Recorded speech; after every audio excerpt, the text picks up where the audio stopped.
Welcome to Module 4.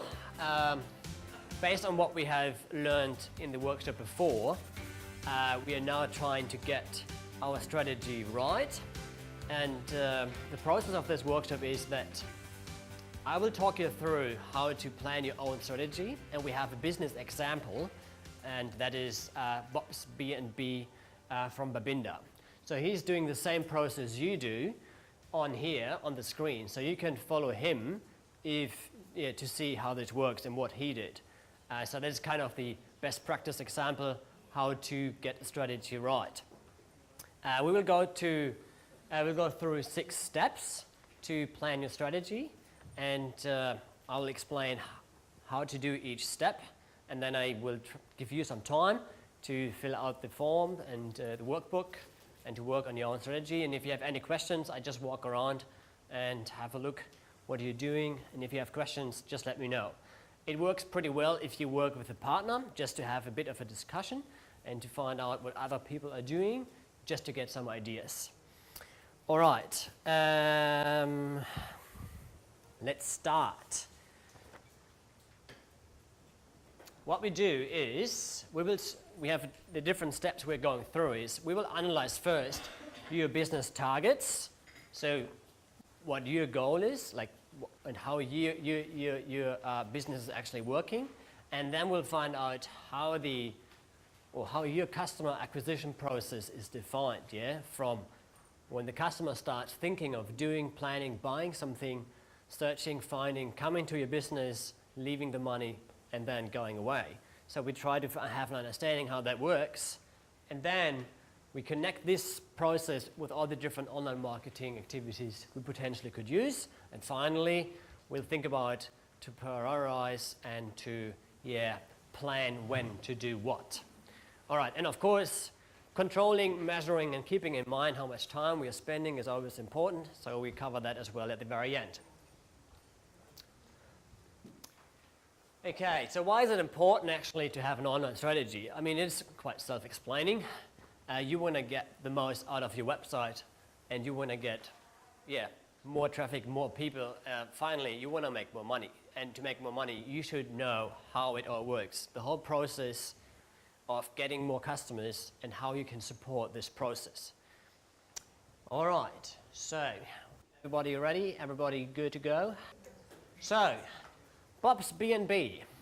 Bob thought about, all right, I need an online strategy. And he thinks, okay, before I actually start, I need to know and have to write down what are my business targets. And he has 4 pillars. The first one is, he's thinking about his source market, meaning from where are my customers from? From where are they coming? Who are my customers and where do they live? So in his case, Bob's B&B and Babinda, mostly domestic customers, but also from Europe and the USA. So, and then he goes further and says, okay, who's my target market?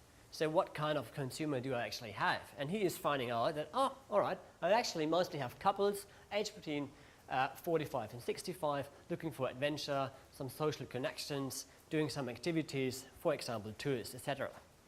And then he's looking into, what am I offering? What is my product? And in his case, well, he has 5 bedrooms, he has a lounge, he has a pool, and he's offering some local tours. So he knows kind of, okay, this is a product, I have my customers, I know where they're coming from. What are my business goals? And this is something really important. He thinks and sits down and says, all right, I'm doing well, but actually I want to do better. And he defines, I want to have more guests, more domestic guests, 20%. I want to have more repeat business, 10%. And I want my customers engaged. I want my customers to be connected to me through social engagements or social ratings using TripAdvisor or Facebook or whatever. So that was his first step. And the first step is now on you, and you're going to find that on page 2 of the workbook. What are your business targets? All right, so now it is your turn to sit down and to think about what are your source markets, your target markets, your products. No, you're working on your business now. You're working on your business, so it is, your You have the knowledge about your business, so type down what you think. If you have any questions, I'm just walking around and can help if you need any advice.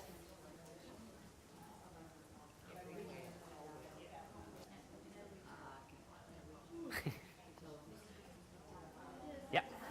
Business goal I've got to increase brand awareness. Business goal. Yeah. But if that is your customers, how did you hear about us? Yes, or a newspaper, you get a feeling of where they see your brand or where they know you from. Oh, okay. Okay, yeah.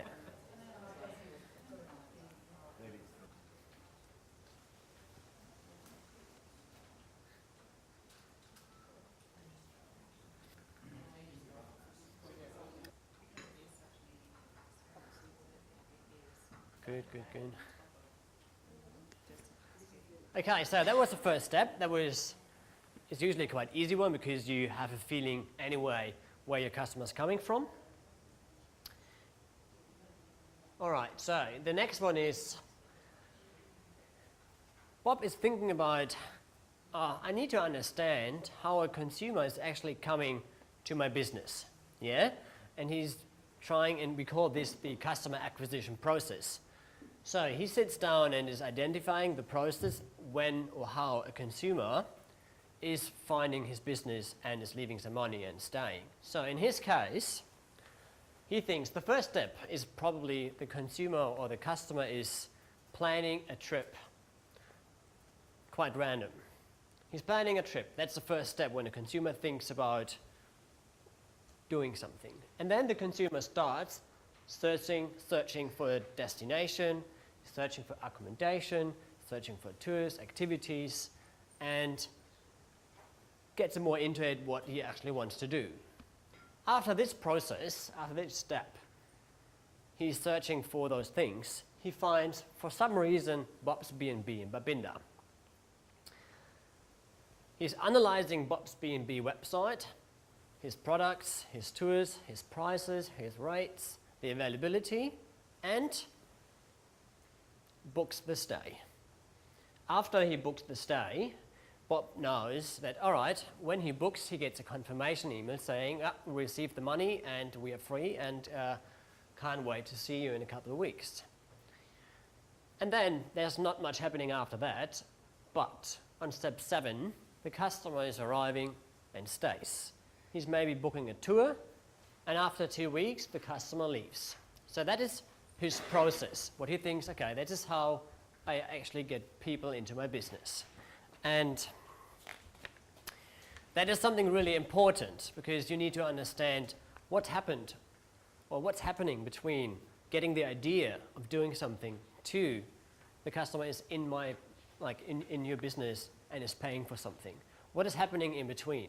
Something really important, because this is something you have to do now, is searching and finding.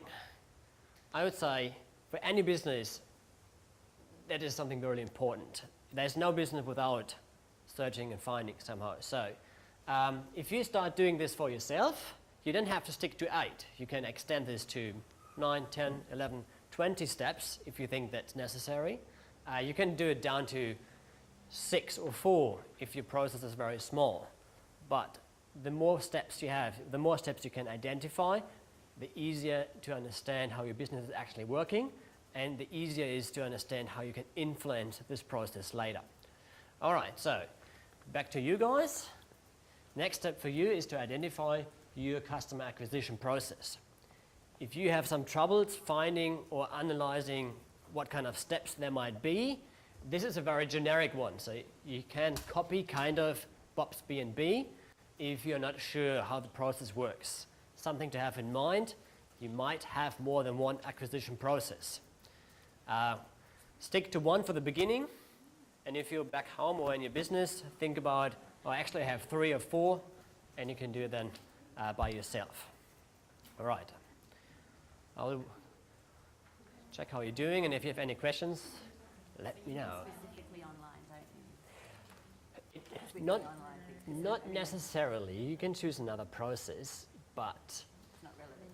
it can be, because we're doing an online strategy, we are actually finding out what kind of activities can you use to support your acquisition process. So if the acquisition process is not online, but you can use online activities to support it, it's still, that's still fine and that's good.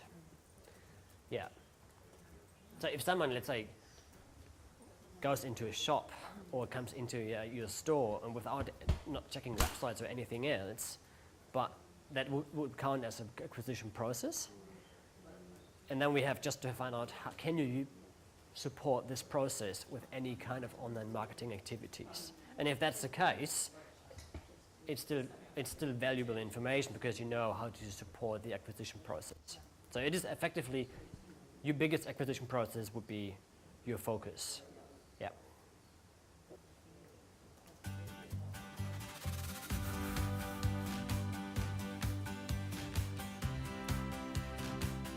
The product would you type down the communication of the agent. With the acquisition process would be he's finding your website first.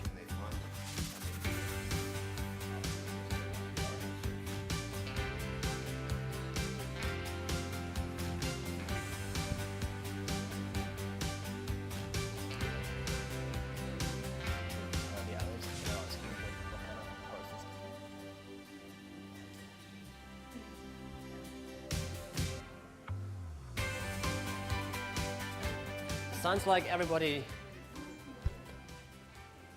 has finished. All right. I saw one acquisition process over here with, you have 10 steps? Yeah. So now would you like to let the others know which process you decided to choose? It's just to get a feeling what other people are doing. That's even interesting for me because I just think about Bob. He's random, but yeah, it would be good to see what actually kind of, what you decided. Well, the first 1 to 4 steps are the same as Bob's. Yep. Apart from number 4, they analyse our website, products, prices, and also maybe potentially look us up on TripAdvisor to see Yep. how Yeah. Fair enough. good we are or not. Customer then books their stay, number 5. Yeah. Number 6, they receive a confirmation email saying thank you for coming to stay, blah, blah, blah. Yeah. 7, we'd send out a pre-arrival email about a month before. Yeah. With suggested itineraries, tours and places to eat and things like that. Good. And then the customer arrives and stays, what's their in-house, SMS and in-house events. Yep. And get them to social media. Yeah. Excellent. And then they leave and we send them an email again saying thanks for staying on TripAdvisor and subscribe. Like it. Very nice. Good. I think that works pretty well. Okay. More questions? Or we go to the next one? Where it shines, Queensland shines on me. Where Australia shines.